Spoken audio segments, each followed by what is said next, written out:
You're listening to the Patriot Nation podcast.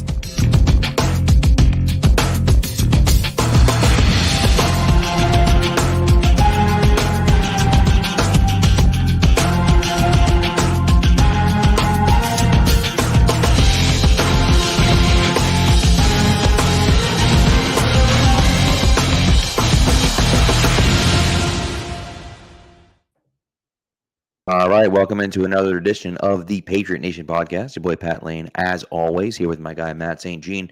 And don't forget that this episode, as all of our episodes, is brought to you by FanDuel, the official sports wagering partner of CLNS Media. Go to FanDuel.com/Boston to sign up today. Matt, it was a fun week. We haven't talked in over a week because I was in Pittsburgh. But it's been a while. Yeah, it has. How was the trip? How was the stadium? I'll tell you, for those people. First of all, shout out to some of the Patriots. I don't know if PR, customer relations. I'm not really sure, but got me some pregame field passes, which was just incredible. It was so cool to be standing next to the guys as they were warming up, which was really cool. Christian Barmore and I had a Spider-Man me moment where I wear the Barmore jersey.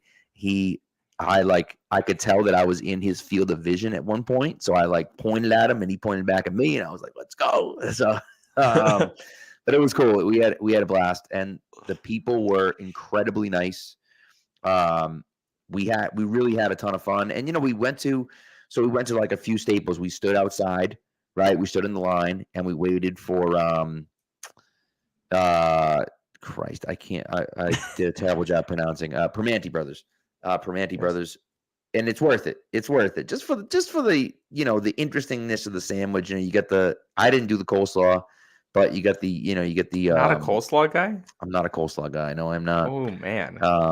But you get the meat with the French fries right in the sandwich, and it was cool. So it was interesting. It was just different, So, but the city was beautiful. The people were super nice. And look, I mean, the Patriots it's not the rivalry it was 20 years ago, right? So, this is not I the 04 AFC Championship game. Right. But still, the people were incredibly nice. I felt safe the whole time, which was great, which was good.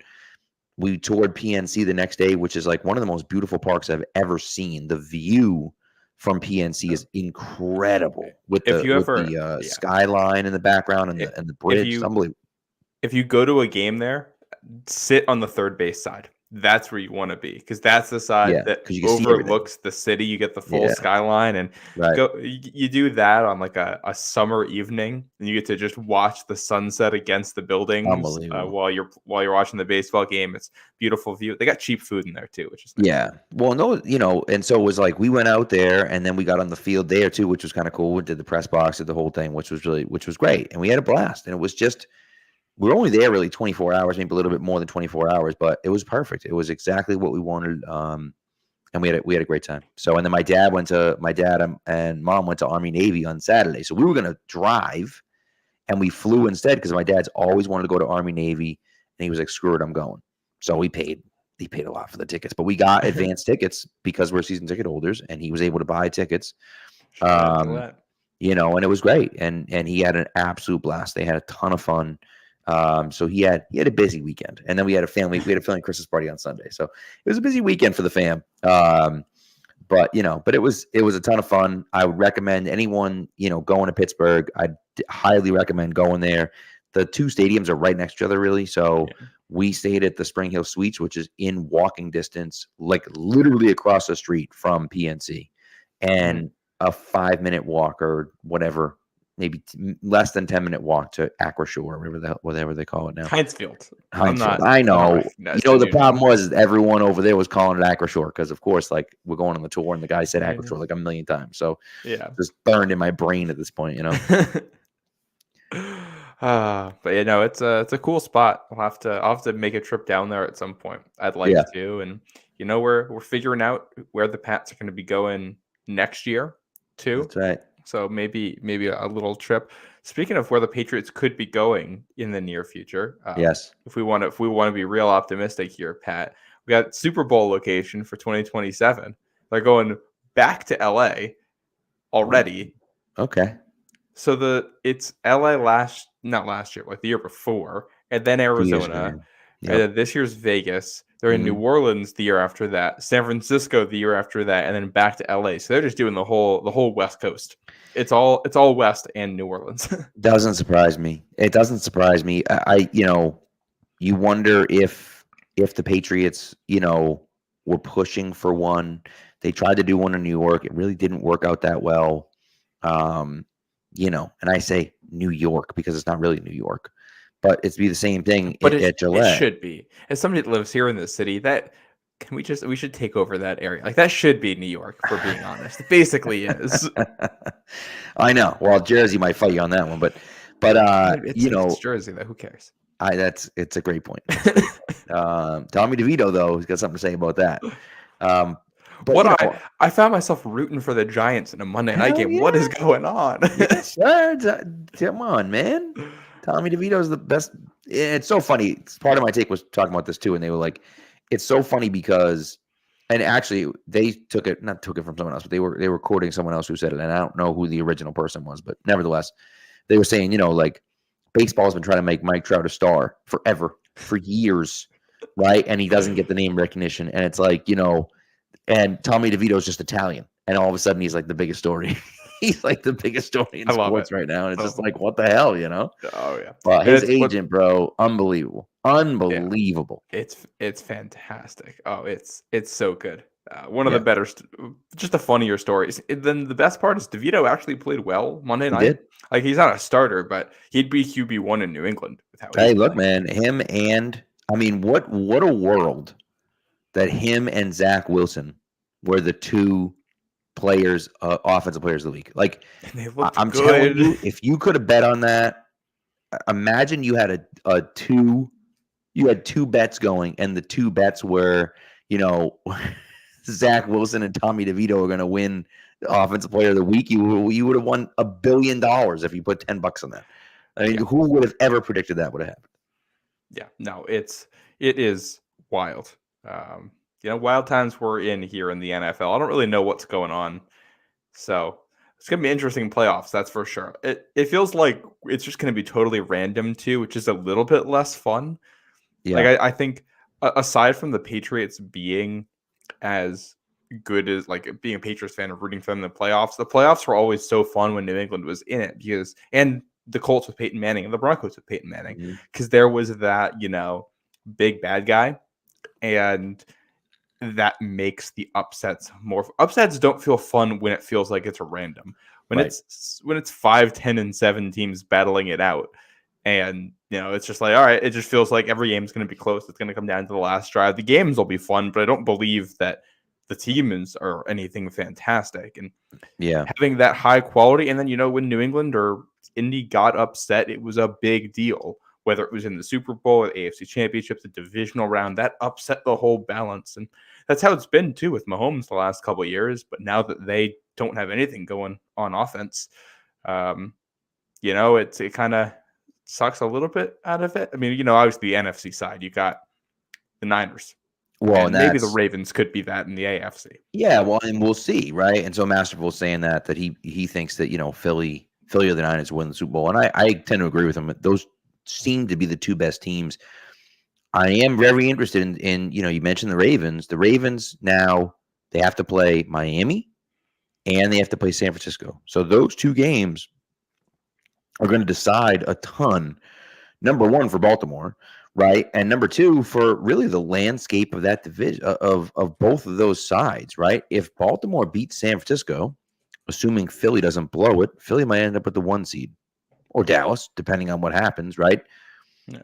And if Baltimore loses both of those games, well, they're not the 1 seed, right? If Miami can knock off, so like there's all these different dominoes that can come into play, and Baltimore plays both of those teams. So it is interesting to kind of see what happens, and I think we'll find out if Baltimore's for real. Baltimore hasn't really been able to get over that hump. If they're able to win both of those games, now you kind of sit there and say, "Whoa, this is a really good team." And so we'll see. Yeah. And bringing it back to the AFC East, the Dolphins, if you look at the standings, I think they have a 2-game lead right now with 4 to go. And you look at it and it's like, that should all but put away the division. And then you look at the schedule and the Dolphins play the Jets this week, which, I mean, if they struggle with that one, I'd be worried. Yeah. The week after that, they get the Cowboys.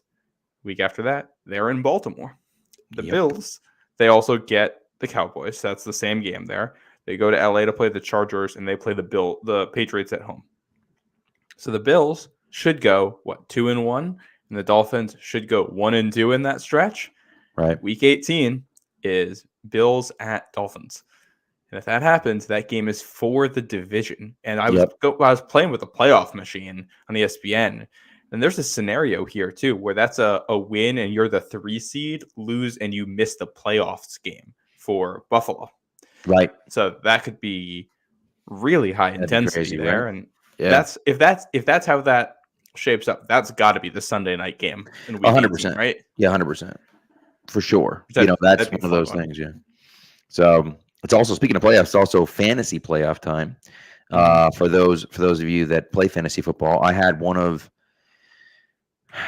the worst, maybe my worst fantasy loss of all time. I feel so bad for you, man. On Monday. It's just absolute nightmare scenario. So I'm in a guillotine league. Those of you that don't know what a guillotine league is, it's 18 teams. You start out with 18 teams, and you do a draft with 18 teams, and the lowest team every week gets knocked out. Not like lowest cumulative, just lowest for the week. Knocked out. See you later. So you could be the number 1 team in the league. It's happened multiple times. You can be the number 1 team in the league. You have a bad week and you're out. And so I drafted Tyreek. I drafted Olave. I drafted Puka Nacua at the end of the draft. I drafted Dak Prescott. My team is loaded and has been loaded really since the beginning, right? And so I had James Conner, who was going off at the beginning of the year before he got hurt. So I had this whole thing, okay? And so I've been kind of stockpiling. I paid for Kyren Williams when he was on the IR, and you got to drop him. Like someone lost because they had Kyren Williams as one of their top backs, and nobody picked him up because he's hurt, and it's week to week, so you can't afford to have a guy on IR. Well, I could because I had a good enough roster. I paid for Justin Jefferson when he was on IR, so I get this whole thing, right? So I'm like, all right, got it, blah blah, whatever, whole thing. The team I rolled out, so Masterful, the way it works is that, and maybe I didn't do a good enough job explaining this. The way it works, when a team gets eliminated, so you get 18 teams. Lowest team gets dropped. All of their players go into free agency. It's the lowest score each week, right? Lowest score each week. Yep. So it doesn't matter what you've done before. It's the lowest score each week. All those guys get put into free agency, and it's a blind bid. So you get $1,000 to bid on for the year, and it's a completely blind bid. So you put a bid in on a player. If you bid the most, you get them. And it's not like an eBay bid where, like, if I bid $20 more than you, it drops back down to like what yours was and just $1 more. That's not it. All right. If I bid $400 on a guy and the next closest guy is 100, I pay $400. It is what it is. So whatever. Okay. So the last 4 teams, which there are 4 teams left right now, I got eliminated this week. The last 4 teams play 3 weeks cumulative, and then the top 2 win, basically, right? They pay out to the top 2. So I was like, I just want to get to this final 4, right? That's all I want to do. Yeah. I got 5 teams. The team I rolled out last week, Dak Prescott, Rachaad White, Kyren Williams, Jamar Chase, Tyreek Hill, Justin Jefferson, Stephon Diggs, TJ Hawkinson. Like, bro, if you were just like, not even in a draft, if you just like, give me the best fantasy players in the last 3 years, that would basically be your team, right? McCaffrey's not there, but like outside of that, it's unbelievable. My team was incredible. Jamar Chase was terrible, even though his team scored 34 points. Stephon Diggs disappears in big games, and I should have known it was coming. I should have known it because Stephon Diggs disappears in big games, and I started him anyways because I was dumb, and Tyreek and Justin Jefferson both got hurt. But the worst part is the guy below me had Derrick Henry, and I was up by like 3 going into the night. Tyreek Hill catches a few passes, gets hurt. Henry scores a touchdown. I'm like, it's over. Hill comes back in the game, right? And does enough to get me points. And I'm like, oh my God, I'm winning. I was winning by like 1.5. And I'm like, just don't play Derrick Henry. So I don't know if you watched the game Monday night. The Monday night game was insane. They Both drive of them. down. There were 2 of them. Yes, that's true. They drive down, score a touchdown. Henry never even sees the field on the first touchdown drive. Doesn't even play a snap on the first touchdown drive. Okay, fine. Doesn't play. I'm like, this is great. Miami gets the ball. 2.5 minutes left. I'm like, this is great. Miami, just pick up a first down. You'll be fine. Tennessee's got 3 timeouts and the 2-minute warning, and they run it on the first 2 plays. I've never seen them like that before, man. Mike McDaniel should be fired just for that, dude. I have no idea what he was thinking right there. Mike Vrabel did the right thing, went for 2, got the 2-point conversion, was down 6. Miami's up 6, thinking they can just kill the clock? That was lunacy to me. Absolute lunacy. I will say, betting that a rookie quarterback can't drive down the field on you twice in a row, I don't hate that. It's Will Levis. Doesn't matter, man. It does. Dude, get a first down and the game's over. Yeah. Well, and Miami couldn't. They had issues executing in short yardage all night, and that was kind of my biggest issue with it was that the game's not over, and they wasted 15 seconds off the clock. Tennessee had to call 2 timeouts. They had a timeout in the 2-minute warning left when they got the ball back with 2:15 left or something stupid like that. They ran 2 plays before the 2-minute warning. It's unbelievable. The mismanagement's embarrassing. At that point, wasting clock is irrelevant. You have to get first downs. And they played scared. Like the big difference is Mike Vrabel had the balls to go for 2 down 14. He did it. It's the correct call. I know analytically it's the right call, but a lot of guys don't like doing that. He did it. They got it. They got the ball back and won the game.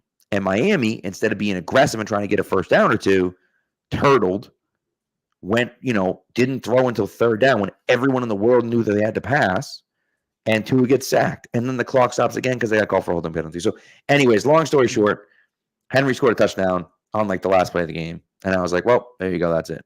And I was winning until that point. And it just was horrifying. Just absolutely horrifying. Just what a terrible way to lose, especially when my team was so good all year long. And the worst part is that I lost by 5 points. All those guys did crappy. My bench was Olave, would have won if I put him in. Puka Nacua would have won if I put him in. Devonta Smith would have won if I put him in. DK Metcalf would have won if I put him in. Saquon Barkley would have won if I put him in. Like every single guy. It was literally everyone. I'm like, okay, well, I could have put any of those guys in, and I would have won. But just is what it is, man. That's how the fantasy gods get you. But I'm telling you that the Guillotine League is so much fun. So I want to do that next year. It's great. It's great. So anyways, all right, let's get to Bill Belichick because Tommy C. Yeah, let's get to Bill Belichick. So Tommy Curran, of course, goes out there, and he's backtracking, of course, but goes out there and says, I heard that, it could change. Things could change. Here's my question to you, Matt. The question to you that I'm going to pose to you is whether it's the right thing to do or not. Is there any chance that we get a coach that's okay? Put it this way. We're not going to get a coach better than Bill Belichick next year. So sell me on the idea of getting rid of him. I mean, it's a pretty short and simple argument, I think, which is that if we're talking about specifically the head coach, Bill Belichick, he's not immortal. He is not going to last forever. He's close to retirement, regardless of his status of an actual football coach and his abilities. And the fact that you're bottoming out now and potentially resetting things means that this feels like the natural time to do it. You got to rip the Band-Aid's coming off at some point. And the idea would be to do it when you have some sense of control over it and potentially could trade him and get any kind of asset in return, whatever it would end up being.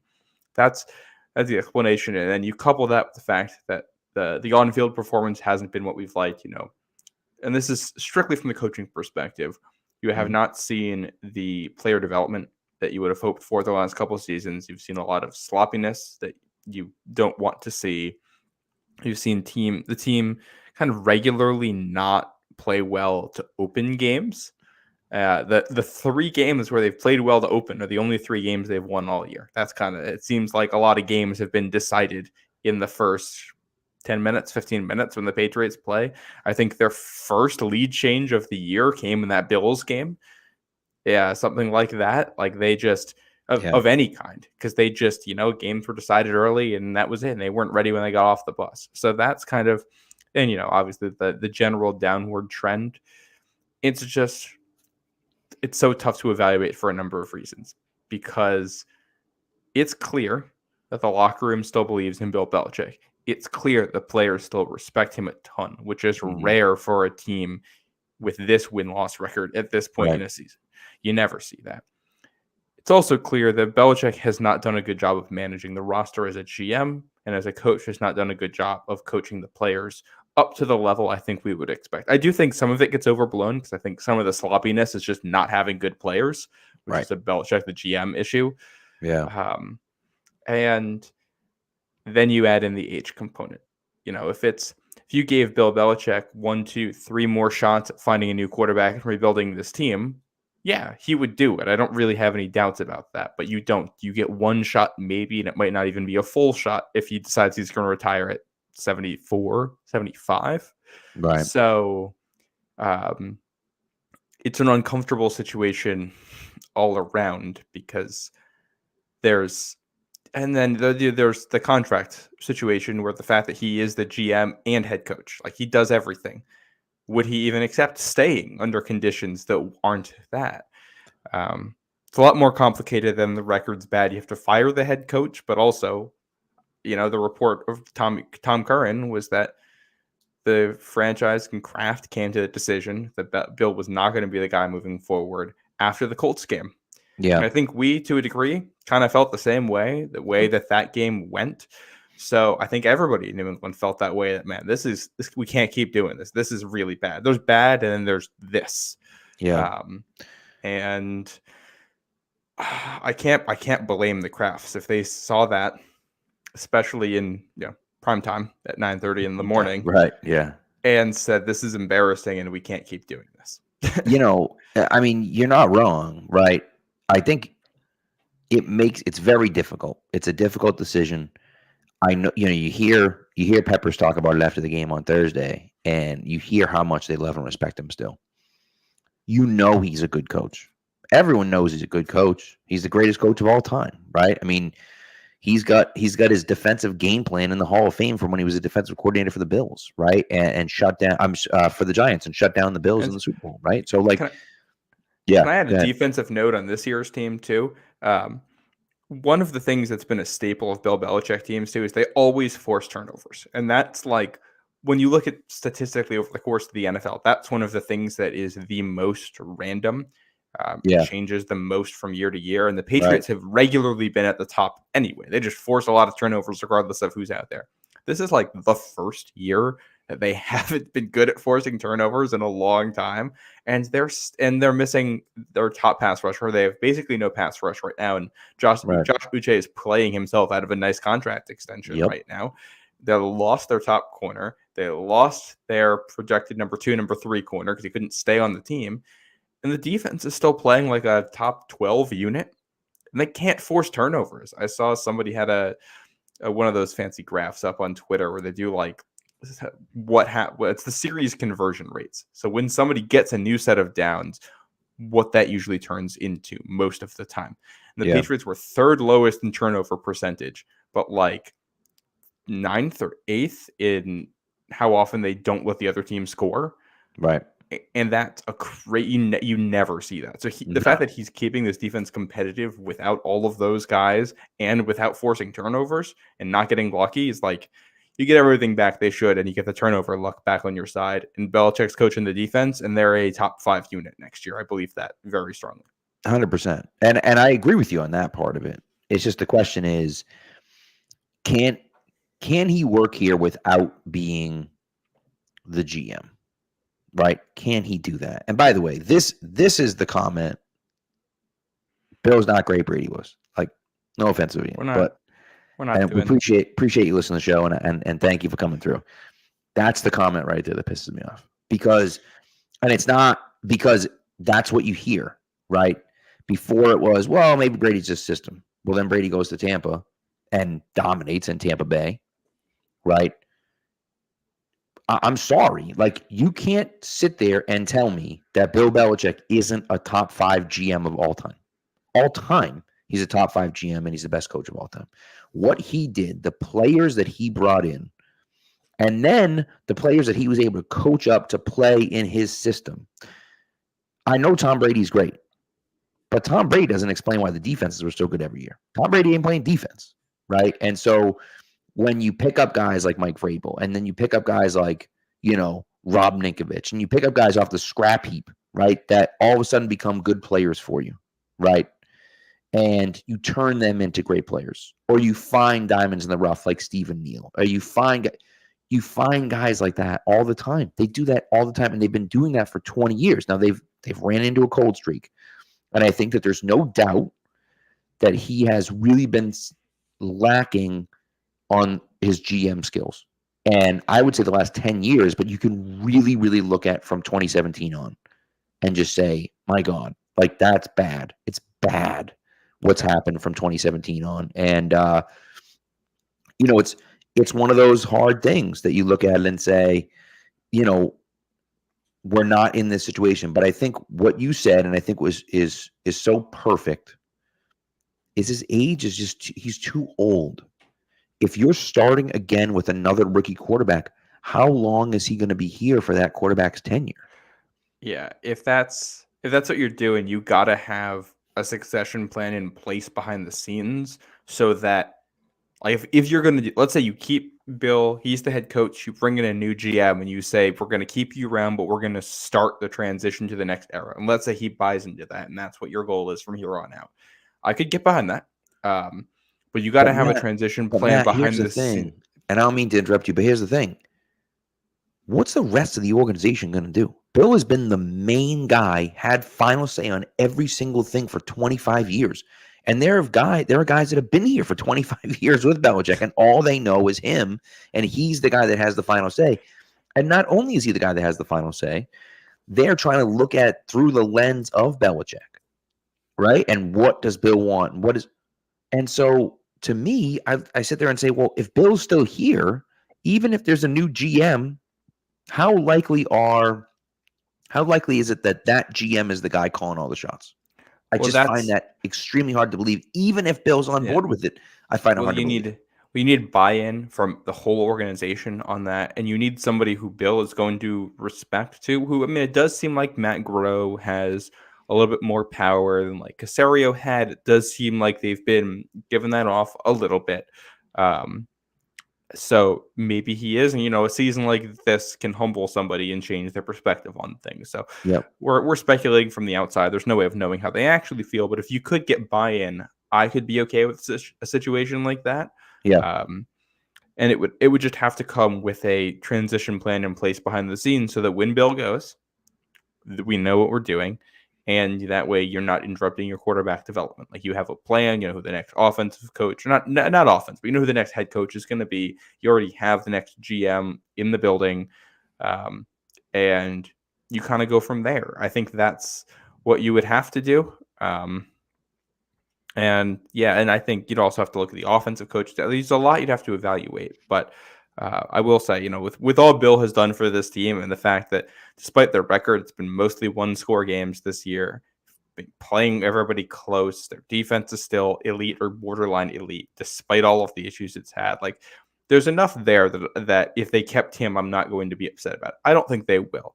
I don't trust Tom Curran's reporting to the degree that I'll say it's a fact that this is happening, especially when he'll walk it back. But I will say, it does seem to be based in common sense that this is what would happen, especially, from what we heard from the Crafts last year or earlier this season. They clearly weren't happy with last year. And if they weren't happy with last year, then The other part that I think makes this a little bit more difficult to figure out is that we've been getting on Bill for his drafting for a while, and rightfully so. This draft might be the best draft he's put together in a long time. Right. You got what looks like a legit corner one. You've got a high-end backup or starter at guard in City So, who's really helped stabilize the line. You've got a punter you have to feel at least decent about. He's not like a world beater, but he's a legit starting punter. We'll see what Ryland turns into. Keon White is at least a rotational guy right now who's super solid. Demario Douglas looks like the receiver we've been looking for a while. How much did I talk in the offseason about how what this team needed was a shifty yards after the catch guy to play in the slot? They got him. They actually got the guy in the 6th round of the draft. PFF is PFF, but they have him rated as the 22nd best wide receiver in the NFL this season. He's played very well for a 6th round rookie, and it's like, all right, well, he finally drafted another receiver who might actually be good, and it complicates things because there's a world in which Bill did make the right pivot. It did start to figure it out after last season, and you just had quarterback's bad, offensive line is too hurt, your big free agent signing you whiffed on, and you just have a really unlucky season. And discerning between what's unlucky, what's bad, and projecting that into the future is the job of the Crafts right now, doing it with an absolute legend and trying to evaluate that. I don't envy the position, I'll tell you that much. And it's also why I can accept just about any outcome here from them and live with it, except for tar and feathering Bill on his way out of town. They would never do. And then making a bad hire, which I don't think they're going to do. But we're going to know in less than a month here. We sure are. It's not going to take very long after the season to make some announcements, I don't think. Yeah, I agree. So John says this, which I agree. Like, the vitriol of the media towards Bill is ridiculous, right? The reporters, the morning show on EI, which I can't say I listen to. I'm not sure who it even is now, to be honest with you. But for me, right, I agree with him, right? And we see stuff in the chat all the time, right? Bill's ego. That's the biggest one to me. Like, that's the one from Felger and Maz. That one comes direct from Felger and Maz. How Bill's ego is the issue, and he thought he could do everything and thought he was the greatest coach of all time, which meanwhile he's literally said just the opposite in the media, and he's never taken credit for anything. And yeah, sure, maybe he is. He does have an ego because everyone has an ego. But I also think that he thinks like the team comes first, and that if you build a good team, you don't necessarily need a great quarterback. And then the Caserio thing is something else. I think it was Masterful said it about, we let Caserio walk. And that's one that I've heard all year this year from talking heads. Nick Caserio was here until 2020. The last first-round pick that they've signed to a second contract was drafted in 2013. That's 7 years of not drafting a guy. He was part of the process to draft N'Keal Harry over A.J. Brown and Deebo Samuel. Now, I don't know what the story is. I don't know if Caserio left because he wasn't getting, the shine that he wanted to get. I don't know. I'm not sure, right? But let's not pretend like Nick Caserio was doing great things over here in New England, and then they let him go at that point. You know what I mean? So it's a team effort for the evaluative process as well. Well, and I think this is the other part we haven't really talked about in here in a while. It's kind of lost the luster in the press, is that not only did they lose like Tom Brady and all those players, they had a bunch of coaches and scouts and executives walk out the door at the same time, where you had, when Brian Flores left, he took a bunch of guys. When Matt Patricia left, he took a bunch of guys. When McDaniels left, he took guys. And you replaced, and Caserio, when he left, I don't know if he took people, but that's a pretty big loss for somebody to leave. And not only are you trying to replace, the greatest quarterback of all time, in my eyes, the greatest tight end of all time, and all of the other, Patriot Hall of Famers that were in those 2017, 2018, 2019 teams, you're also trying to replace all of the coaches who had the institutional knowledge. Correct. And it's almost an impossible job. And I think the fact that they got back into the playoffs in 2021 made it look like it was a lot easier than it actually was to fix everything. And to do that, the only teams I can think of that, really hit the ground running again, you got the Colts when they did it with Andrew Luck, but that took one awful year getting the best prospect around. And that didn't even really work out for them. I mean, that had its own issues. You had the Niners because they happened to draft another very good Hall of Fame quarterback after Joe Montana. The Chiefs did it, but they had a decent guy, and then they found the next guy. He is like the third quarterback drafted. So, that's all I can think of for like transitioning quarterbacks. And Alex Smith to Mahomes isn't really even close to that tier. Like it's very hard to sustain that success. Usually you fall back to the pack, and they fell out of the pack this year. So yeah, and it's one of those things that becomes difficult. And again, the talent evaluation and player development on the offensive side of the ball it's unfathomable how bad it's been. I mean, it's been worse than bad. It's unbelievable how bad it's been, right? And you just look at the offensive guys they've drafted. Go back all the way to 2018. Go back to 2017. They didn't draft anyone on offense except for Antonio Garcia, who ended up with, blood clots in his lungs. And who knows what he would have turned into. Connor McDermott, too. Do they draft? Oh, they drafted Connor McDermott, right? And then ended up back with him, yeah. right? That's 2 offensive tackles, 2 defensive ends. That was the entire draft. And Derek Rivers, couldn't stay healthy, and you traded your first round pick for Brandon Cooks. I understand that, but you got that one back. And do you remember how they lost? I think it was the second rounder that year. Do you remember what that was a part of? 2017? No, I don't. What did they do? That was a part of the Coney Ely trade. You remember him? Oh yeah, but that's they got a 3rd round pick back for him, and I think they had 2 3rd rounders, and that's the old Garcia that's the old fellow. You traded a 2nd round pick for Coney Ely. They moved back 8 spots. Yeah, and they just happened to move from the 2nd round to the 3rd round. But it is really funny to see. Yes. Why don't they have a 2nd round pick? Oh, Coney Ely. He didn't even make the team out of camp, did he? Yeah, no, he was trash. But anyways, it's one of those things, and so you can go to the players, and I look, the talent evaluation is there. The coaching, I think, is an issue, and Masterful mentioned Troy Brown. Like Troy Brown, I love the guy. He's one of my favorite Patriots of all time, but it's pretty obvious he's not a great wide receiver coach because we haven't seen big strides from anyone. That nobody has developed. Now, Damari Douglas has done a good job, but how much of that was just Damari Douglas? Kayshon Boutte, we haven't seen anything from him. We haven't seen any growth from matter of fact, I think Tyquan Thornton's gotten worse since he got here. It's up and down, and so it just becomes an issue where we have to I honestly think Belichick goes and we just do a clean, just wipe the slate clean and start over. Keep a few guys, right, and kind of move from there. And if you want to hire Gerard Mayo, hire Gerard Mayo. You want to go out and get someone else. I don't know. I'm not sure, but it's the tough part right now is they're, I believe, 5th in points per drive, 4th in points per drive on defense, and 30th on offense. Right. So it's the whole situation's tough because you don't want a full teardown because there is enough stuff in the infrastructure that's good.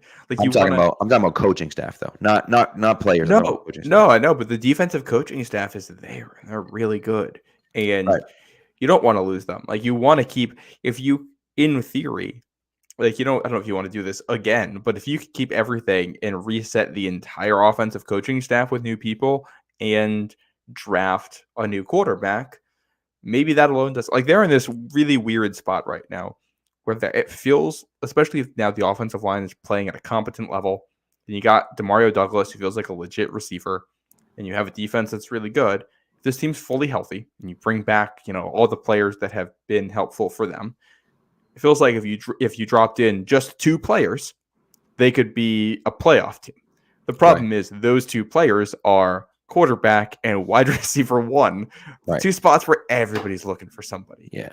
And if that's where the team is next year, it's hard because if the record doesn't tell the full story on how good some of these guys might be, and how close you might actually be to being at least a competitive team, then you want to fire the head coach, but at the same time, you look at the last couple of years, and it's how can you not fire the head coach? So I don't. Again, like I said, I don't envy the decision the Krafts have in front of them. I suspect it's already been made. And, it's the 13th. When it's January 13th, we're already going to know what the decision was. Kind of seems like it, doesn't it? And we'll see, right? And it may take longer. It may take longer because a trade may happen with Belichick, and that might have to take a little bit longer. But I don't know. We'll see. We'll kind of see. I suspect we'll hear things leak out. the absence of a statement is a statement too. But if he's gone, if it's a mutually parting ways type thing, I think that'll be Monday or Tuesday after the Jets game. Kind of seems like it, doesn't it? So we'll see. Agreed. So all right, let's get to a break because we haven't taken one yet. I do want to break down. We got a quick film breakdown.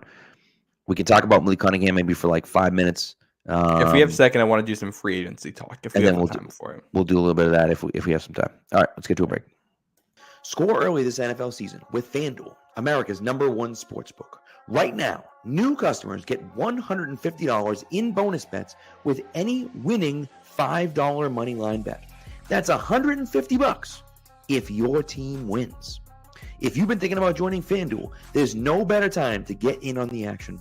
The app is so easy to use. There's a wide range of betting options, including spreads, player props, over-unders, and more.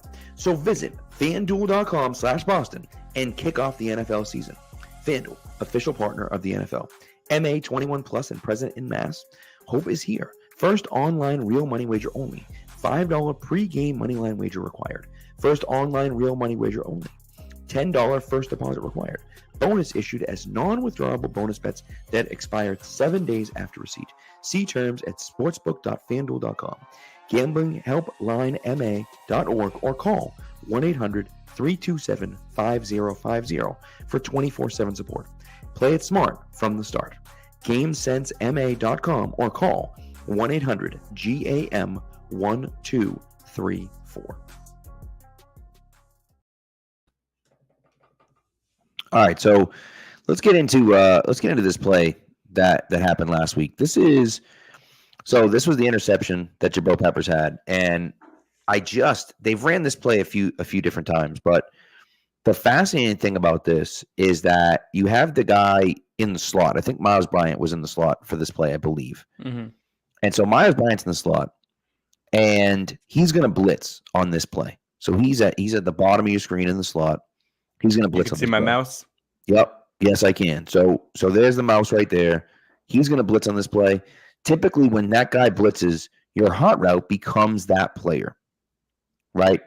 Well, as soon as he does that, Kyle Duggar bails out and covers his man. So now that hot it's not Duggar because Duggar blitzes as well. It's Mac Wilson all the way on the other side of the field there. Okay, so especially when Duggar comes in, you're thinking, all right, that's clearly going to be, the hot route right there, and Mac Wilson just busts his ass to get in that spot, and so Mitch can't throw it there. Looks like he's going to be wide open. All of a sudden, he's covered. So Mitch goes back and tries to throw that seam at the top in the middle, and Peppers, who bails out right at the beginning, steps right up, reads it from a mile away, and is coming down just full speed to pick that pass off. And it's a great coverage. We've seen coverage like this before. And Masterful says Mac Wilson's invisibly good. And look, he's been Mac really Wilson good this season. Has been really good. I'll tell you, I hated that guy last year. I couldn't believe they brought him back. And he's done quite a bit this year. I still would love to see Mapu in that spot. But I think Mac Wilson's done a really, really nice job this year, especially against the pass. I think he's done a nice job. So if you want to play the clip, Matt, it's just And I'll if I can add to it too, because Taylor Kyles broke down this clip and he also did a great job. And I'll just add what he was mentioning too is that this pre-snap it looks like it's one high, so that looks like it's either going to be Jalen Mills here in the center of the field deep and all man coverage across the board. Or it's going to be cover 3, so he's going to be deep. The corner is going to be deep. This guy's going to be deep, and you're going to have some zones underneath. And what it turns into is cover 2. So Mills comes this way, and Peppers comes this way, and then your 4 rushers, I believe, end up being these 4. Yep. And then the rest of the guys who I didn't mention, they're kind of split out in a layer around this depth. So that confuses the heck out of the quarterback, and then Peppers makes a great play to step up and recognize the route. And I wouldn't, what we've said all year, you never want to play against the Patriots when they can, drop back and give you these looks. You don't want to be in 3rd and long against them because, good Lord. Well, and that's the thing. I mean, if you watch the play happen, so I was actually sitting in this end zone the end zone that Mac Wilson was running that Peppers was running towards. So I'm looking at the back of the offense, and to see Wilson take off just before the snap, they also timed it up perfectly. To see Wilson take off just before the snap, I was like, "Whoa, what's this?" And I missed the blitz. I just saw Wilson take off, and I'm like, "What the hell happened?" Yeah. And and so to have that guy, and then the guy, I mean, look, you can see it. You paused it at the perfect spot right there, I thought. That's Mac Wilson. That's where he is, and then that's where he ends up dropping into coverage. And so this is the perfect spot right here, because you can see that guy in the slot up there. That's cover 2. Peppers is dropping right into this cover 2. It looks like that seam route is going to be open, because that guy's got that kind of hook zone right there, and I'm not sure who that defender is up top. That's Uche, right? Yeah, that's Uche on the tight end that Trubisky's trying to go to. Right. So it looks like that seam route's going to be open over the top of Uche. You got Peppers that's still backpedaling in this situation, and you're thinking, I can fit this into that spot, and Peppers just reads it, knows what's coming, steps out, makes a great play on the ball. And these are the types of plays that the Patriots haven't been making, right? Yep. You say they haven't been doing turnovers. They haven't been making plays like this. This was one of those really inventive. I mean, look, they rushed 4 guys. Pittsburgh kept in 6, right? The 5 offensive line plus the running back, and they still got pressure on Trubisky. And you get an overload, because this is what the Patriots can do to you, and their defense can do. This right here is like one of the most traditional coverages when it comes to the NFL. This is basic cover 2. 2 safety in a zone. 2 safeties deep. 5 defenders going to be somewhere in this area. And they might actually be playing man on the outside. It looks like J.C. Jackson might be playing man. So they might have this a little bit, not the standard cover 2, but it's close. This is basically your cover 2 zone. And they get to it by bringing 2 rushers you don't expect, dropping 2 guys you think are blitzing into the pattern, and with a completely different look before the snap, executed to perfection. Yep. And against quarterbacks who are, average or worse, this stuff will just absolutely destroy them. As it did here, you get the pick, and great play by Peppers, and they didn't have a lot going here.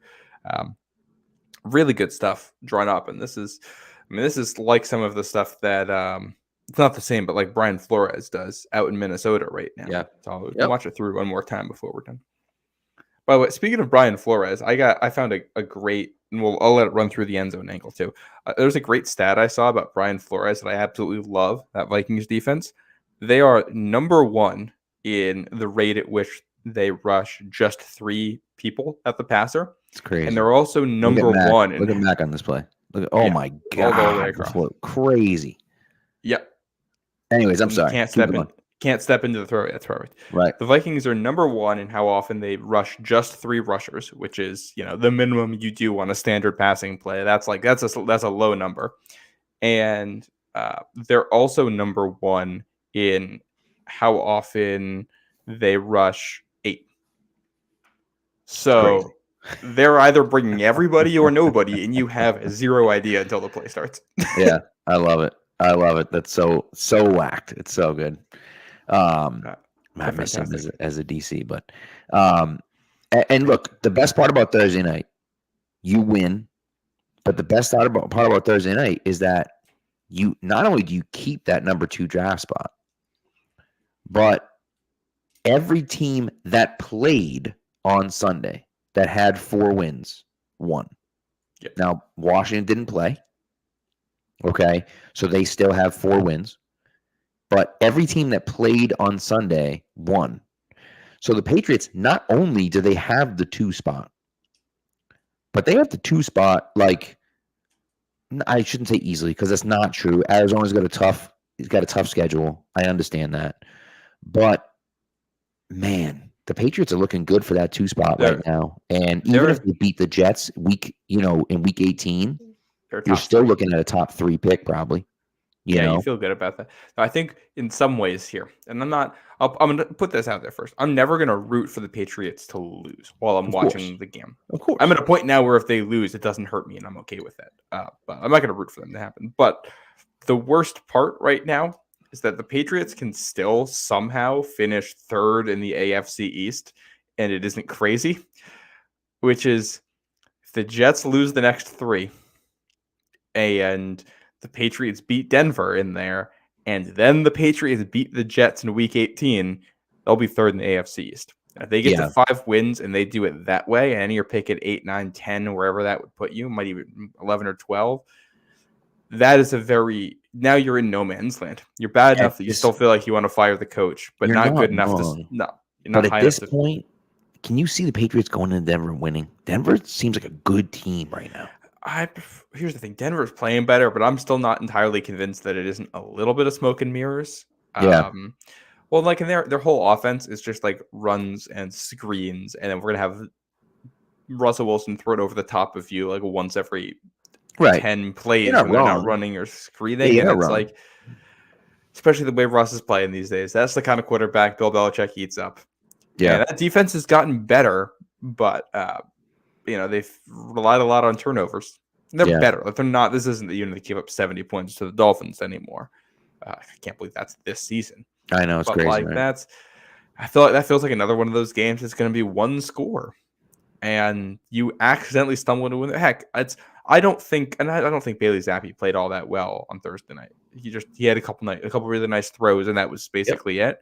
Yeah.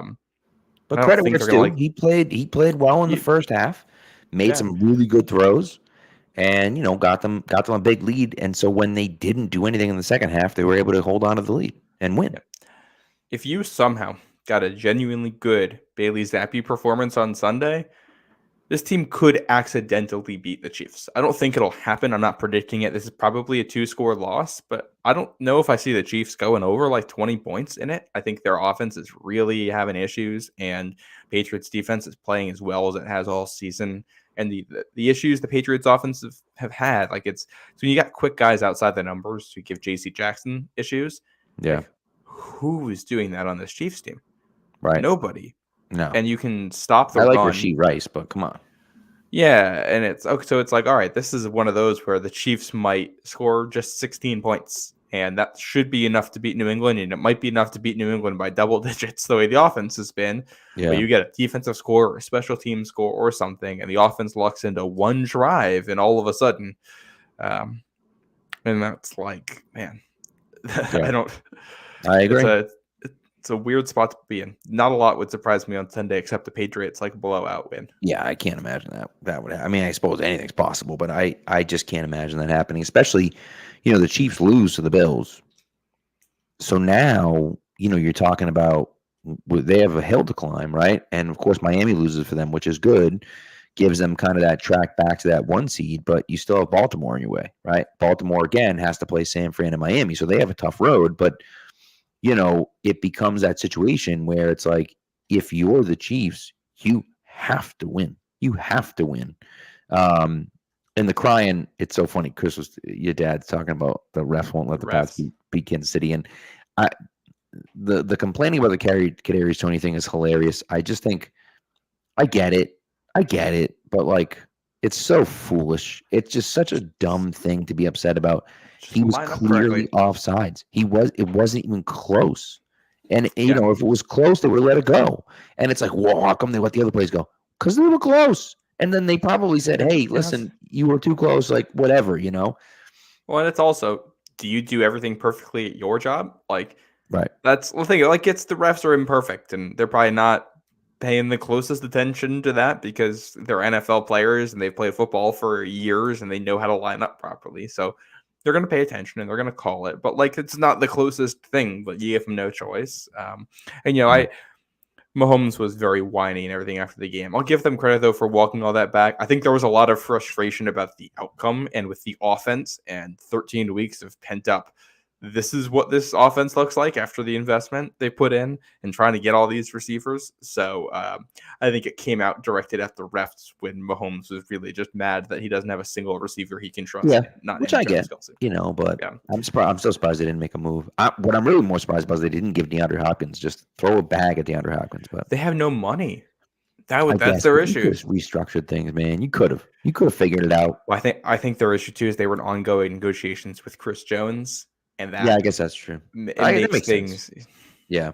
And anyways, it's one of those, that they drafted 1 million receivers and they didn't get one in that batch who's as good as like Pop Douglas right now. The Patriots, I think, when healthy, I think the Patriots might have better weapons than the Chiefs. They don't have anybody as good as Travis Kelce, but like options 2, 3, and 4, I think are all better than who the Chiefs have out there. Kendrick Bourne, Pop Douglas, and Hunter Henry. I think that's better than some of the guys they got out there. No, I mean, look, it wouldn't take Kendrick Bourne over Rashee Rice. Well, I would, but like Travis Kelce's a billion times better than everyone else. Oh, you're saying on the whole you wouldn't. Okay, I mean that's fair. That's fair. You know what I mean? Like that's the thing is that you have Travis Kelce, and so you have. It just is what it is. I mean, like wide receiver, blow for blow, wide receiver. We have we have better wide receivers. Yeah, I get it. But it is what it is. Yeah. When I had said it post game, Pep, so I want your thoughts on it. But I thought Juju Smith-Schuster looked athletic and the best he's looked all season Thursday night. And it had me wondering if that's the guy we get the rest of the way, how this goes into next year. It's not even close. He looked like a totally different guy. And I don't know if it's the routes he was running. Clearly he was back in Pittsburgh and he was emotional being back in Pittsburgh. But like, I don't know. I mean, he looked like a completely different player on the field. And so if you get that guy moving forward, you can live with him as your third, fourth wide receiver easily. Easily.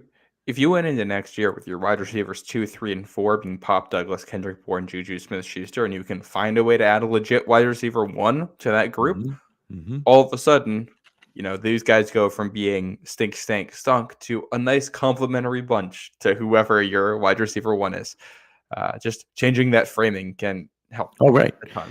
You got to get a guy. Not going to have Devontae Parker in there. Well, you got to get a guy like that. You have to get a guy, and look, I didn't think Hopkins was that guy. Hopkins has played really well at times for Tennessee. Really good.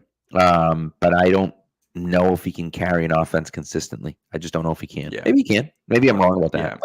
Yeah. But I think in some ways adding Hopkins would have been the worst thing for this team because they're bad, and Hopkins gets you to 7 wins, maybe. Like that's where you're maxing out if he's on the team and things go well. And I don't think he saves Mac. Max, for as much as the offensive line was to blame for Mac's implosion, I think it had a lot to do with him too.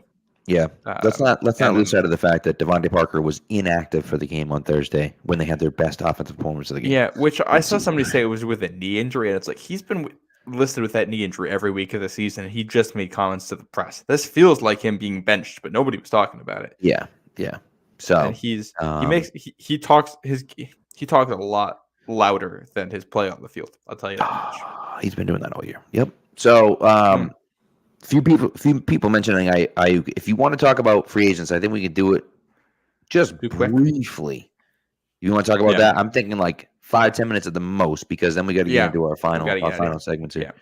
Yeah. All right, we'll do this real quick. PFF put out their list of the top 50 free agents this year, which I think is most interesting because they include contract numbers for all of it. So it gives you an idea of how much it's going to cost to sign these guys. And to give another idea of our cap space, I went through earlier and I did some of the moves that I kind of expect them to make. Like, we'll assume Mac goes. We're going to assume JC Jackson's probably not on the team. He'd be like a $14 million cap hit. We're going to get rid of that hit. They're probably going to go into free agency with about $90 million to spend. Yep. Then I want to start with the Patriots that it has in this list. So they have, I'm going to have to scroll through this thing for a second. It's a long document.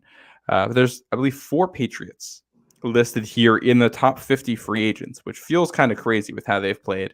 So I'd say Onwenu, Trent Brown. The top one's Kyle Duggar. Yeah. And do they have Uche in the top 50 as well? They do not. They have Hunter Henry. Yeah. Okay, that makes sense.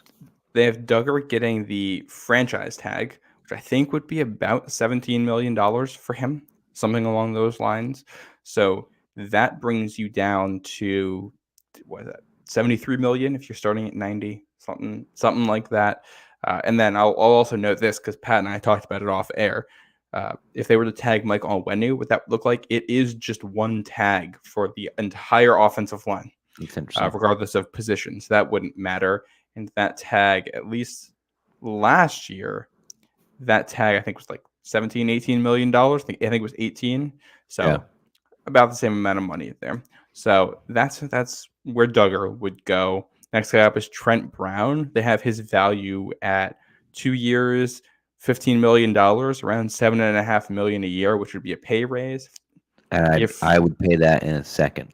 I'd pay it. You got to pay a little bit more to keep him in New England, I think, especially with the comments he's made. And maybe you would, but like to me, the issue, and we've talked about this, the issue for me is that unless you feel as though there's a guy that's going to hit the free agent market that you look at as a better option than Trent Brown, I do it. And the reason I do it is because I have glaring needs at quarterback and wide receiver. And so I don't want to draft my starting left tackle at number 2 overall. I don't want to do that because I can draft a generational talent at wide receiver or who I think is a generational talent at quarterback. And so I don't want to spend that number 2 overall pick on a left tackle. Now, if you're going to tell me that, that Smith from the Cowboys or whomever else is going to be available, fine. I got no problem with that if you want to spend on a guy like that. But I don't want to – I'm not breaking the bank for Trent Brown. But if I can bring back Trent Brown as my starting left tackle, I have Connor McDermott as my swing tackle. I think he's good enough. And if you give him a 2-year deal for, 2-year, say, $17 million deal, $18 million deal. So you're paying him $8.5, $9 million a year. I got absolutely no problem with that. And you have left tackle locked up. Now you don't have to worry about that. Now, you're still going to draft a tackle at some point, right? But you don't have to take one at number 2 overall. You can't wait for the second or third round to take a guy if you don't have a starting left tackle. Yeah. And there's only one tackle rated higher than Trent Brown on here, and that's Tyron Smith, who's 33 years old, and he's also had his injury issues. And he might be cheaper, but there's reasons for that. His injury issues and his age. Trent Brown knows what's going on with your system, and right. He's once again the best Band-Aid for left tackle available. That's like the third time that we've talked about Trent Brown that way. And that's what he is. He's a quality starting tackle when he's on the field. Right. So if that's what he's getting, I agree with that. But it's just that's why you invest in guys around him and you draft somebody somewhere in the draft to compete for that spot and go from there. Yep. And he's he's been good this year when he's been out there. So that you're coming down to high 60s for amount of money you got left. Michael Onwenu is next up. They project he's going to get 4 years, $58 million, 14.5 per year.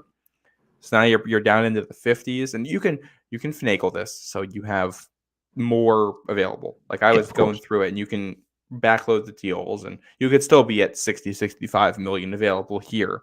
But you're in the 50s or 60s for millions of dollars available hitting free agency after those moves. If you're bringing those 2 back, and that's tackle 2 and tackle 3 in free agency right there. You're not really going to do much better when it comes to bringing guys in. And then I know I got to scroll a bit here for Hunter Henry to get to him, which I was surprised. I mean, no Josh Uche. He's played himself out of a big contract. I'm not worried about the price of bringing him back. Just he hasn't played well. Henry, 2 years, $12 million, about 6 per, which I think is. Josh Uche is on here. Excuse me. He was right at the very bottom. I missed him. Okay. He's 1 year, a little over $7 million, which I think you might do if you still believe in him. That's less than what people were saying last offseason. And listen, this is the situation: is if Josh Uche is willing to stay on a 1-year deal, that means he's going to have to play his ass off, right? Yeah. He's going to have to because he's playing for his next contract. And if that's the case, you look at it and say, okay, sure, come back for 1 year. We got Judon on the other side. Have 15 sacks, go off, and get paid in the offseason. Great.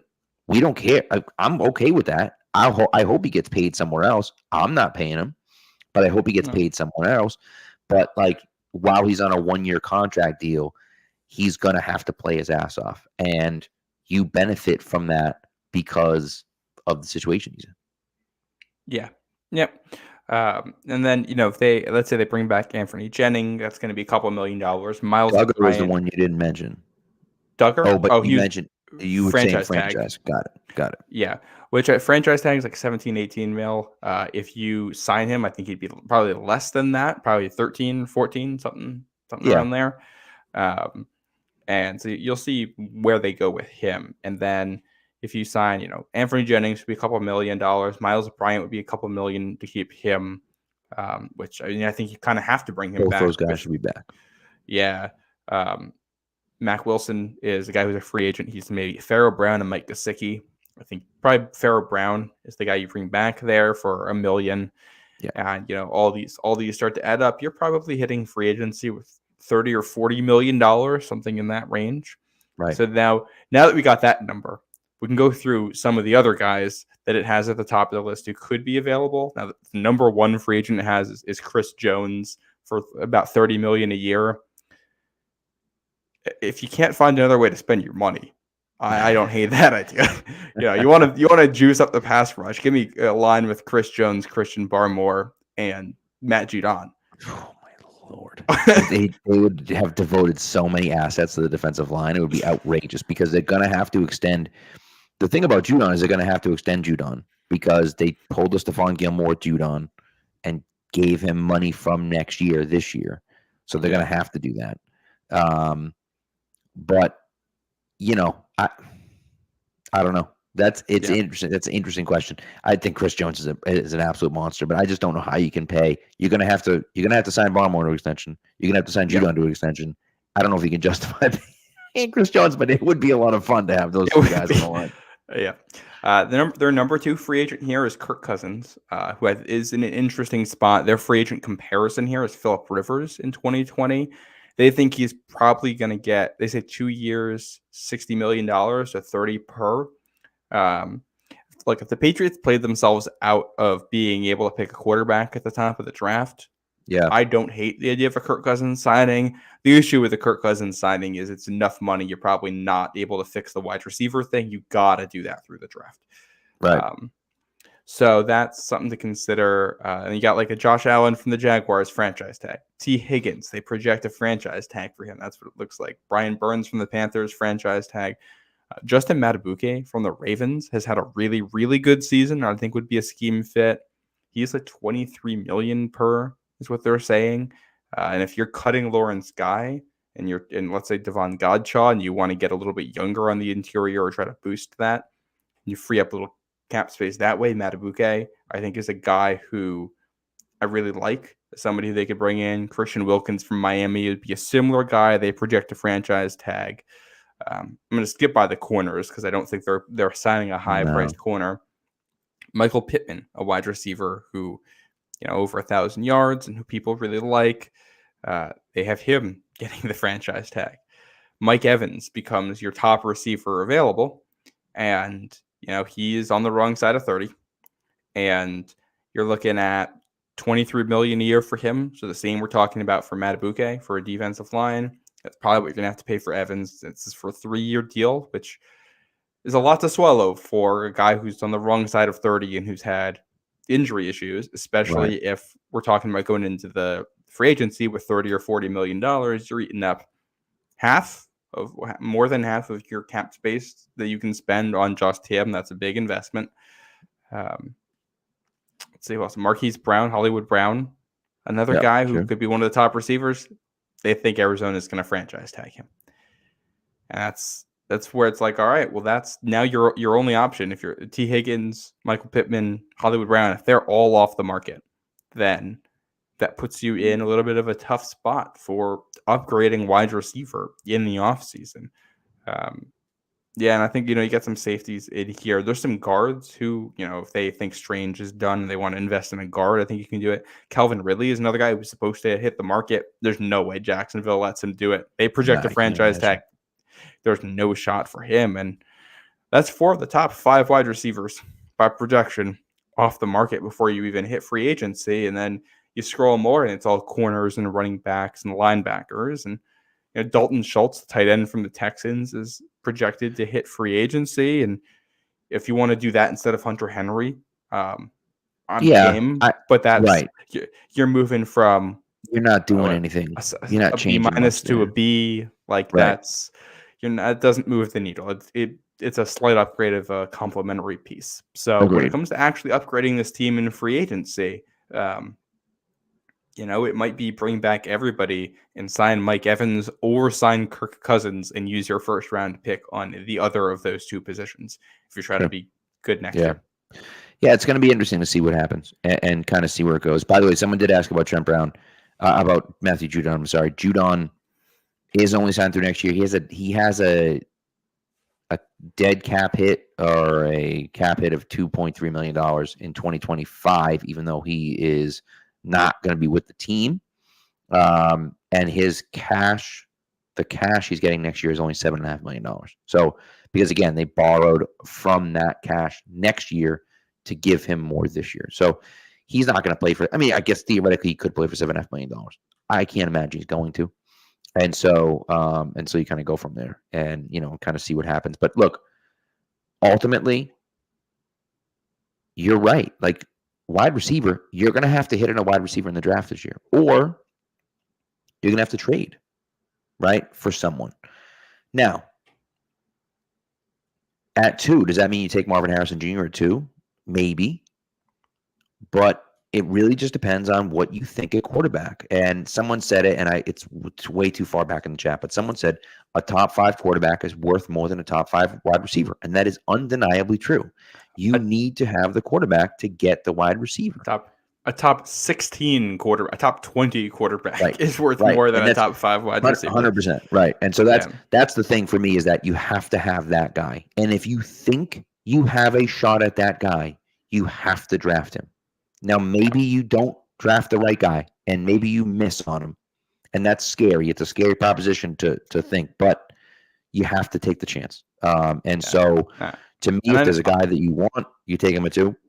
If you hate both those guys, you trade out of 2 because someone wants one of those guys, and you can get a ton to move back to that 6 to 10 spot, right? Look at what the Eagles did with Devonta Smith, right? Where they were at 6, they moved back to 12.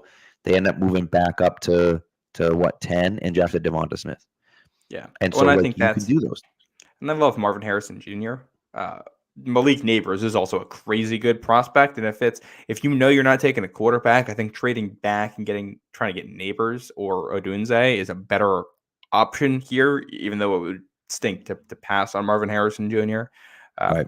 The other thing too, I know I've been a Drake May hater on this show. I went back over the weekend, especially no Patriots game, so more time to watch college film, and I watched some of his 2022 tape, and I watched his games against Clemson, and those had me. I felt a lot better after watching those, in large part because, especially in the Clemson games, he's at a talent mismatch completely, like across the board, and a coaching mismatch. Clemson, it was rushing the passer and covering all of his guys, and he's under pressure all game long. And he was still able to make plays, and he didn't self-destruct. And it was like, okay, he has poise. He's not going to completely mess it up. I have questions about his accuracy still. I have questions about his processing still. Right. But there's no perfect quarterback prospect out there. I think they all have flaws. I think he's reasonably good at taking care of the ball. He shows enough mental processing that you can believe in developing that, and accuracy. There's in some ways he's a Josh Allen type prospect in that you're betting on the traits and hoping you can teach accuracy and processing. And I feel like that rarely works out, but when it does, that's a big hit. And quarterback is so important. This team badly needs one, and I feel like you kind of have to. There is no perfect prospect. You got to take a risk at some point. So I've talked myself around, watched enough tape to come around on taking May at 2, if that's what they decide to do. And all right, the QB play they've gotten, I feel like you kind of have to. You got to do something. Try something. You got to do something. Can't roll it back out with Bailey Zappi or Mac Jones. Actually, you can't do that. So. Yeah, and also one of my last note on this, and then we'll move on. One of my quick tests for a quarterback is just looking at their receivers and how good they are, and all right, are the receivers getting drafted? And it's like Caleb Williams, his top guy Jordan Addison got drafted last year, and Malik Neighbors is going to go ahead of Jaden Daniels, I think, in this draft. And you go to Washington, and they got 3 receivers that are going to get drafted. And Oregon's got a guy who's going to go in the second round. And, May is doing this without a receiver who's going to go on day 1 or 2 in the draft. And he's still putting up this production. And it's like Tez is going to go on day 2? No, right now he's projected as like a 5th round guy in a lot of sites, in large part because it's a small sample size for him. But I'll tell you, watching the games, he doesn't stand out on tape in at least the games I've seen. All right. Well, we'll see. And it's like, all right, that if a guy can produce like that and he doesn't have the talent or scheme around him, doesn't mean he's going to be successful. But it makes me feel better that at least it isn't a mirage and there is something there. Right. Yeah, I agree. All right. Interesting. All right, let's get into our last segments because we are surprise, running super long tonight. All right, so we'll get into the prop bets first. Man, we sucked at this last week. I mean, we suck all the time. But I went 0-2. I had the Patriots Steelers first drive field goal attempt. It's funny because I almost thought about a touchdown, and I was like, no way that'll happen. It happened. But nevertheless, and I had Jaguars Browns under 30.5, which didn't even come close to hitting. You had Pat Steelers under 30.5, which didn't hit. And you also had Eagles Cowboys over 52.5, which also didn't hit. So for the season, I am 8-20 for the season. Oh God, 8-20 is just dreadful. And you are 12-16. So still with a 4-game lead for Matt. And so what do you got? What do you got for us? I'm assuming you have a Thursday night matchup. Do you have a Thursday night one? Obviously. I always do. Which a note on this Thursday night game before we place the bets, the Patriots, assuming they finish last place in the AFC East, are going to face the team that finishes last in the AFC West at Gillette Stadium next year. And that means it's likely, with the schedules remaining, going to be the loser of the Thursday night game between the Chargers and Raiders this week. So some 2024 implications for you trying to figure out who's coming to New England. Give me Josh Jacobs anytime touchdown. Oh, I like that. Josh Jacobs. Certainly not placing a quarterback bet on this game, I'll tell you that. No, absolutely not. That'd be silly. What about your second one? I have Pats Chiefs under 37. I said this before. Pats defense is good enough to limit the Chiefs. Chiefs defense is more than good enough to limit the Patriots. The Patriots offense is good enough to limit the Patriots. So, I think last week was a little bit fluky, and I think they come back down to earth, and this is going to be a very low scoring, 16-6 type of game. There you go. I like it. All right. Let's see. I didn't take a Thursday night game. Usually I do, but I didn't take a Thursday night game. I went with the Vikings and my guy, Justin Jefferson, not only anytime TD, but a Justin Jefferson first TD of the game. I think it's like a plus 850. I just think they're going to get him some work. Give him some work. Get him the ball early and often. Nick Mullins is starting for them at quarterback. Just throw the ball to Justin Jefferson. So that's what I think is going to happen there. MA football guy, thanks for coming through, man. Appreciate you as always. And then the other one I have is I believe in the Broncos, and I do not believe that the Lions have any defense. The Lions have zero defense. And so I am going Russell Wilson over 217.5 passing yards is what I'm going with. So there you go. So those are my two picks for the week. We'll see if either of those two hit. I wouldn't bet on it, but although I have, but we'll see what happens. If you're fading me, you've done great this year. If you're fading me, fade him. So we're doing trivia question, and then on this day, yes, sir. Last week's trivia question was Rob Gronkowski's breakout game came at Pittsburgh in 2010. How many touchdowns did the then rookie haul in from Tom Brady that night? The answer was 3. Matt Manito got in there, beat out somebody. I forget who it was. It might have been Thad Skywalker for that one. So make sure everybody play in the chat with this one answer. Answer the question. First one gets a prize or entered for a prize. In New England's last win over the Chiefs, got to think about it for a second. When was the last win over the Chiefs? Okay. Which Patriot scored the game's final 2 touchdowns to secure the win? So it's kind of a two-parter there. You got to think about when that game was, and then which guy scored the back-to-back touchdowns at the end. Fascinating. Yeah, I didn't realize he scored 2 touchdowns at the end. I thought it was someone else that scored a touchdown at the end. But I'm mistaken because there were a lot of touchdowns in a flurry at the end of this game, and reading the box score in the fourth quarter is a little bit dizzying. yeah, that one. Yeah, that one was a wild game. So that's a good one. I like that one.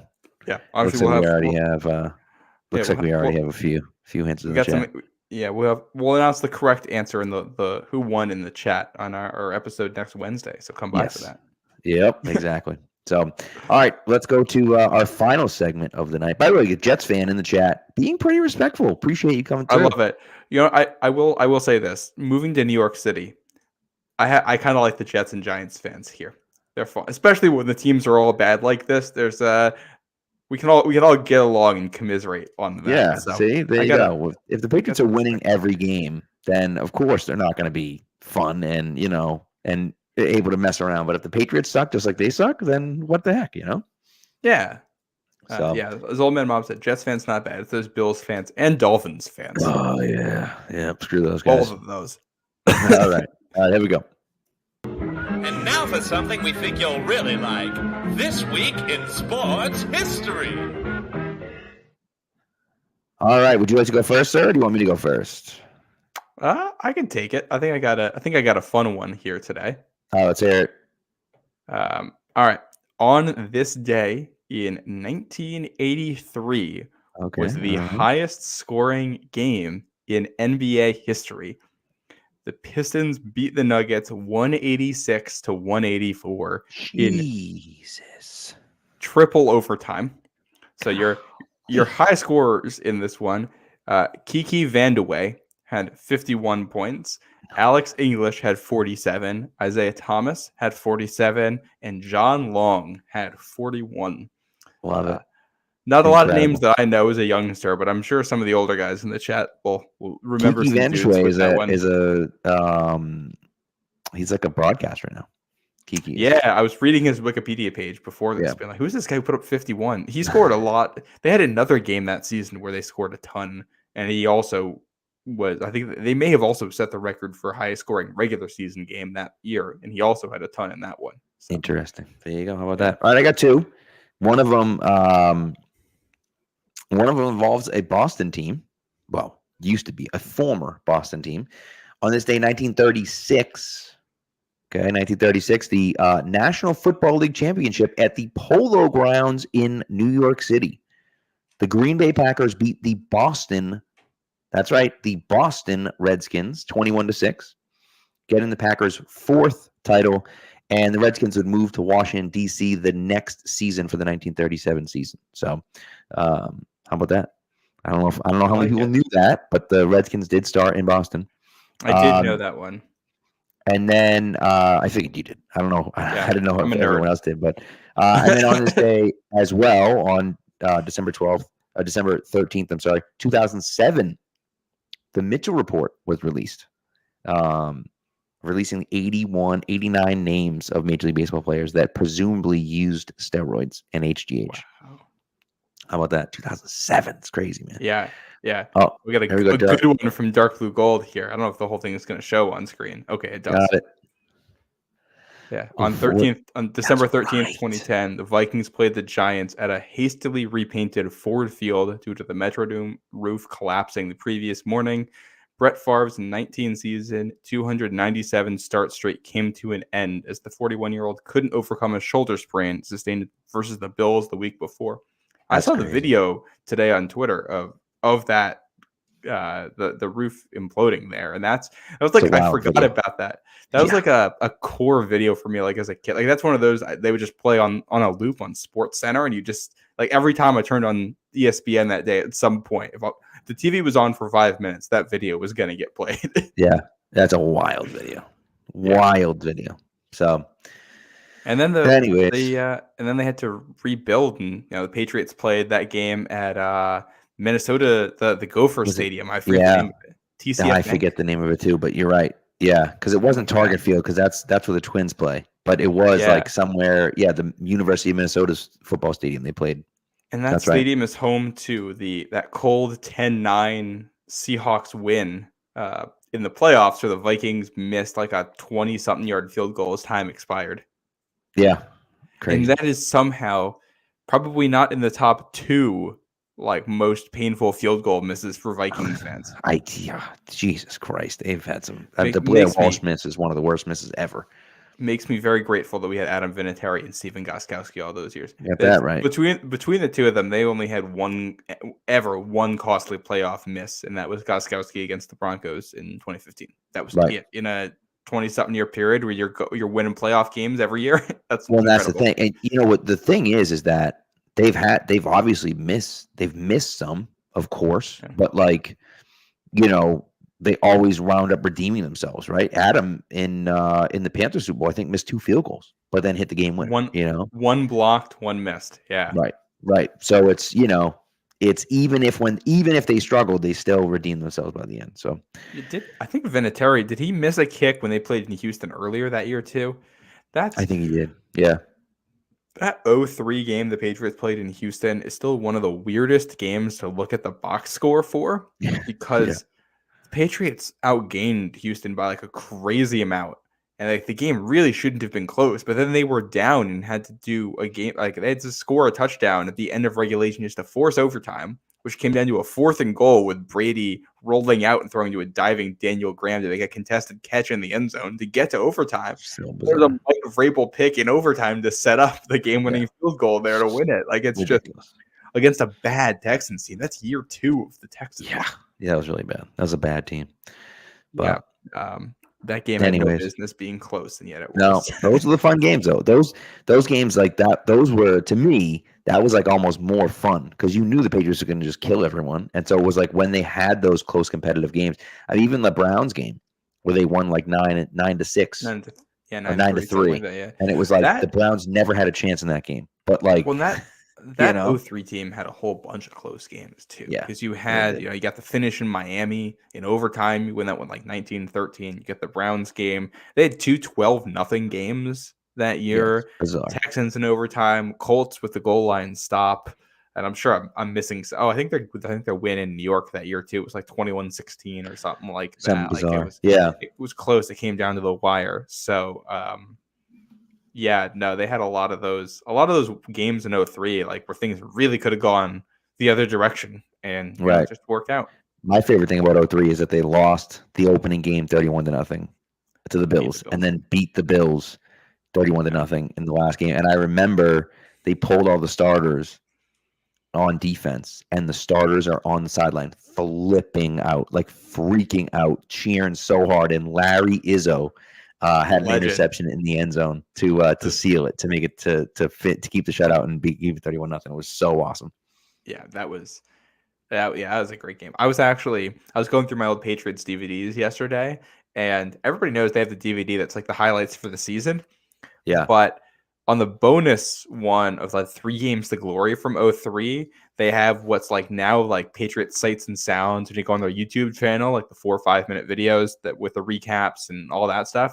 Yeah. They have that from that season for the winning streak from week 5 on. They have all of those, and it's like all these things that like from a slightly different angle than all the other highlight packages and different radio calls and like some more sideline content. And going back through that was pretty cool. That's cool. That is really cool.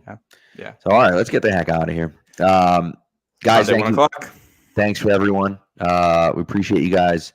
Yes, the game is Sunday at 1:00, which means it is a home game, which means we'll be recording at halftime of Sunday Night Football again. Yes. And so we will see you then.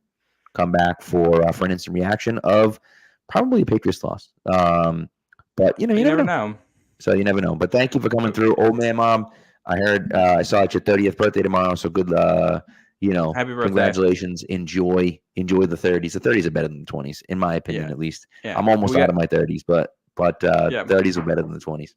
Yeah, and we got a Jets fan in here, so we'll humor him at the end. He says, "What do you think of the Jets defense there, Dakota?" It's fantastic. It's so good. Second best defense in the division. Yeah, they're really. I mean, they're really, really good. And it's one of those things. It's just like the Patriots. If you had even a mediocre offense, We picked the Patriots to win 10 games this year. And the reason why was because if you give me the 15th best offense in the NFL, you're going to win 10 games because your defense is so good. And the Jets are exactly the same way, and then so Rodgers obviously going down right away killed them. But like if you give them a mediocre offense, and the offensive line too. You give them a mediocre offense and it's like, man, all of a sudden they're good. I hate how much I like Sauce Gardner too. Because that's like the type, like I love Christian Gonzalez too, and he's my guy. He's on the Patriots, but Sauce is like the kind of corner I like, where he's just such an alpha mentality out there. I just love guys who are like that. So, it's funny for me because I had Stingley as my number one guy in the draft. If I had the number one pick that year, I would have taken Stingley. He's finally starting to come on for the Texans. Finally, he's healthy and he's playing well. They drafted a dude who's a man corner and put him in a cover 2 zone scheme. It's literally that's what the Buccaneers did all those years ago, and they signed Darrell Rivas and then said we're going to play Tampa 2 the whole game. You're just wasting the dude's talents doing that. And they finally got a coach who actually knows how to use him, and he's healthy too. So I was a big Stingley guy, and you got the Patriots connection there too. So I'm definitely rooting for him. 100%, absolutely. So, all right, guys. Well, thank you for coming through. We appreciate it as always, and we will talk to you guys Sunday night. Have a good day, guys.